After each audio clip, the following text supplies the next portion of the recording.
Tale of the Croft. Once upon a time, on a deep midwinter's night, a couple sat huddled around a few embers of lighted wood on their hearth. Outside their croft the banshees were howling. They were the hideous forms of a withered hag and the crone goddess of death. The old woman looked out through her window and saw the face of the banshee. She was menacing and appeared dressed in grave clothes, with her head covered by a veil. She knew that the banshee was a creature that had lived long before people. The banshee appeared as a horrible, wizened, toothless, spiky and grey-haired woman. The banshee was the bone goddess of transformation, of all life through deaths to rebirth. Outside the croft, the forces of nature, the lightning and the thunder, and the raging torrents of the high winds were dramatic.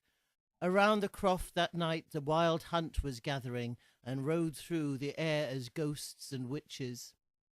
The wraith riders sought the souls of the living to add to their retinue. The couple knew that they were powerful entities and appeared when death and birth were close.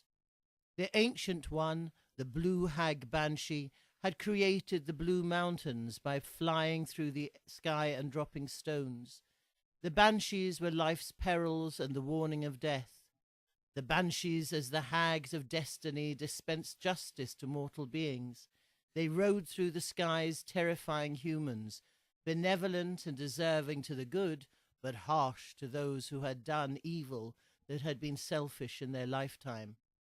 They were the fates of destiny, the shapeshifters, dressed as a blue hag, an old woman wearing black rags with a crow on her left shoulder and a holly staff that could kill a mortal with a touch.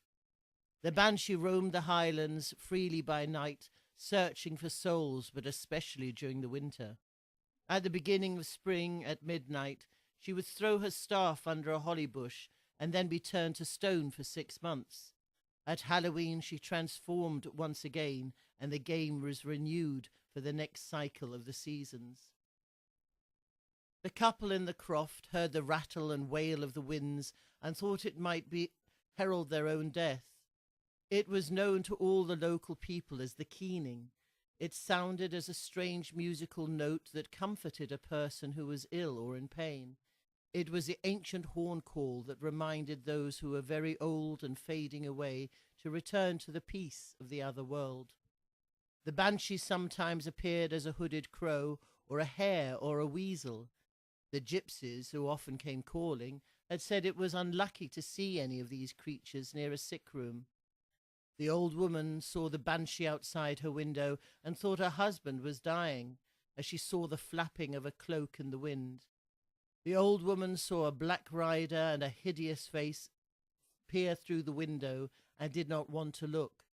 Death, she knew, drove in a black cart, a black carriage pulled by 4 black horses in a ghostly parade. The woman knew that to hear this strange music meant that there would be a death in the house. This was folklore and told by her ancestors before her.